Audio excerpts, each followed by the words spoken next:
Let me start by saying this in a calm, grounded way, because a lot of advice about attraction is loud, aggressive, or filled with pressure. What we're talking about today is not about tricks, manipulation, or forcing outcomes. It's about communication, emotional clarity, and the way the human nervous system responds to safety, confidence, and authenticity over time. As people get older, especially men, many start to notice something confusing. The old rules they were told to follow don't seem to work anymore. Being overly polite doesn't create connection. Trying to impress doesn't feel natural. And chasing approval often leaves them feeling drained, anxious, or invisible. This isn't a personal failure. It's usually a communication mismatch.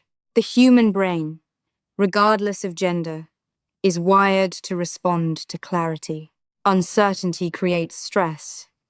Mixed signals create emotional fatigue. Clear intent, on the other hand, creates a sense of direction and safety. In healthy relationships and interactions, that sense of direction is deeply regulating for the nervous system.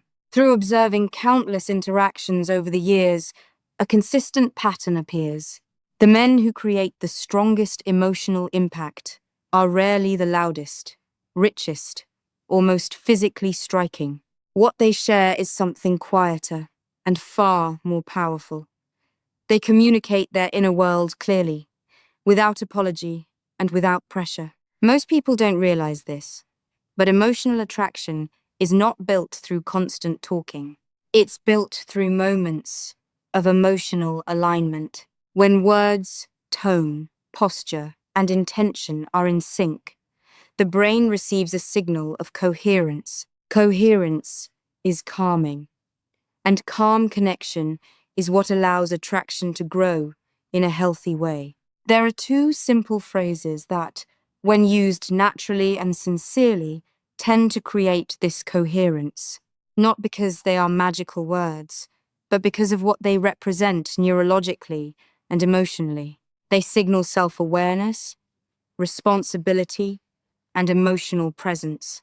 The first phrase is, I want. On the surface, it sounds ordinary, but emotionally, it does something important. When someone says, I want, with calm confidence, they are owning their desire instead of hiding it or placing it on someone else. This reduces ambiguity, which the brain often experiences as stress. Compare that to vague language like maybe, I don't know, or whatever you want. While these phrases can seem polite, they often communicate internal hesitation. Over time, repeated hesitation signals a lack of direction. For many people, especially in emotionally intimate contexts, that lack of direction feels tiring rather than kind. When a man says, I want to see you again, or I want to spend time with you, he is not demanding anything. He is simply stating his internal truth. From a psychological standpoint, this is healthy boundary setting. He is responsible for his desire, and he is allowing the other person full freedom to respond. This kind of communication supports emotional safety. It tells the other person, you don't have to guess what I'm thinking. The brain relaxes when it doesn't have to guess. Relaxation opens the door to curiosity, warmth, and connection. It's important to understand that this is not about dominance or control. It's about clarity. Assertiveness, when grounded and respectful, is associated with lower anxiety and higher trust in interpersonal dynamics. The body reads it as steadiness, not pressure. But clarity alone is not enough. If communication only revolves around desire, it can feel one-sided. This is where emotional balance becomes essential, especially for long-term connection and mental well-being. That balance comes from the second phrase, which we'll explore next. For now, notice how different it feels when communication shifts from guessing to knowing, from shrinking to standing calmly in one's own truth. This shift alone can reduce stress, overthinking, and emotional exhaustion for both people involved. Now let's talk about the second phrase, because this is where emotional connection deepens and where many interactions either strengthen or quietly collapse. The phrase is, I appreciate, and its impact goes far beyond simple politeness. From a psychological and neurological perspective, appreciation activates areas of the brain associated with reward, safety, and social bonding. When someone feels genuinely appreciated, the nervous system shifts out of defense mode.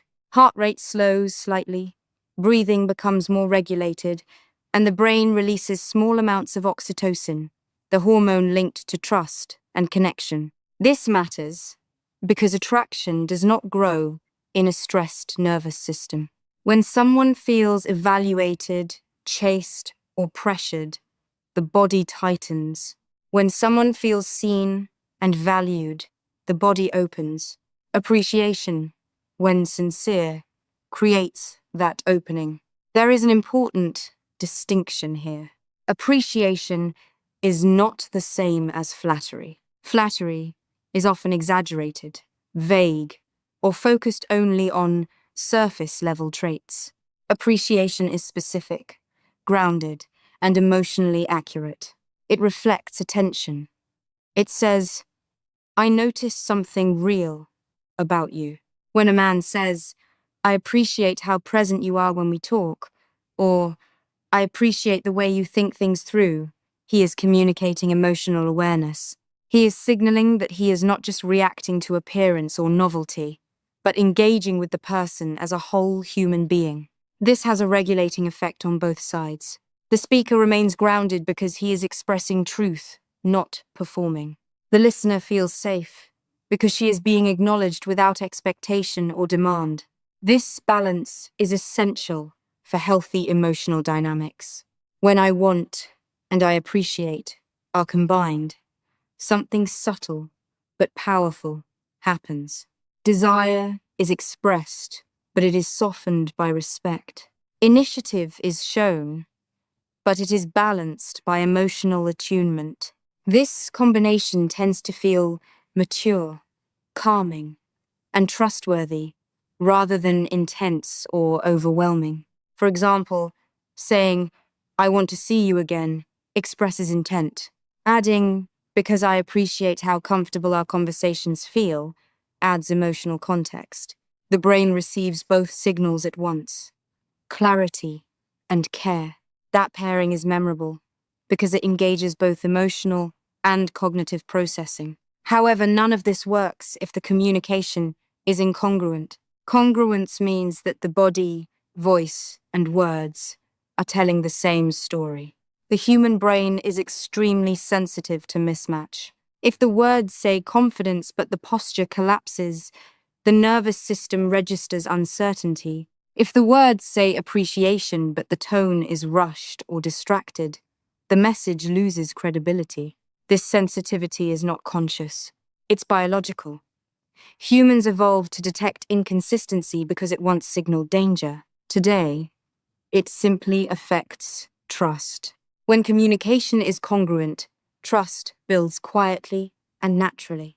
Simple adjustments make a difference. Standing upright, breathing steadily, and slowing speech slightly all signal internal regulation.